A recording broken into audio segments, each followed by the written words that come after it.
डेराए लगलू अपना मोहरत से काहे घबराए लगलू। ए जा बोला ना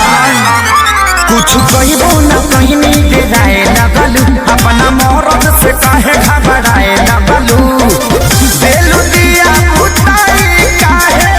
पगलू अनहरिया सुनो बहुत उठे दादा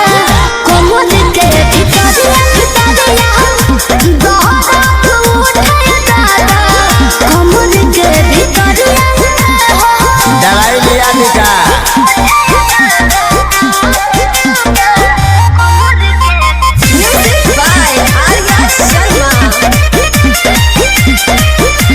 अब नहीं पिया कब तोरा बात में दिल सिखाए तू तो पहले ही रात में काहे उदास कोई लेलू तू मन हो तू हो रानी हम दिल के धड़कन हो। सब झूठ बोलता नहीं लोग आजा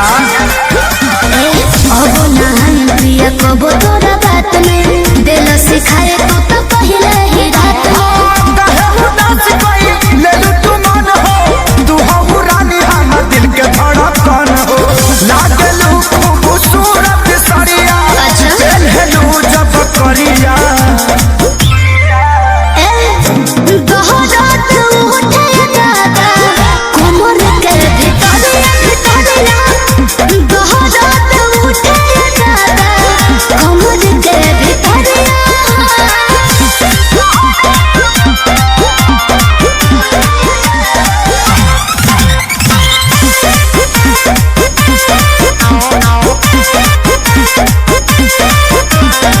कोमल बदन हमारो नियन गाल हो कैले प्रकाश बारो तो वैसन हाल हो सोनुआ संजय के कहला नया के कोई हम गलती रानी तो के ना जमा के एहसास हो गई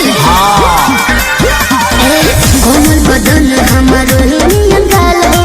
कैले प्रकाश बारो तो वैसन हाल हो सोनुआ संजय के कहला नया के कोई हम गलती रानी तो के ना जमा के देखी ना जा दूरे से ले ले आ रहा है सदिया सुना बोला बहुत उठे दादा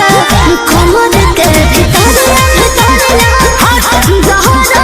उठे दादा कोमल के भितरिया चोर धइले बकारे।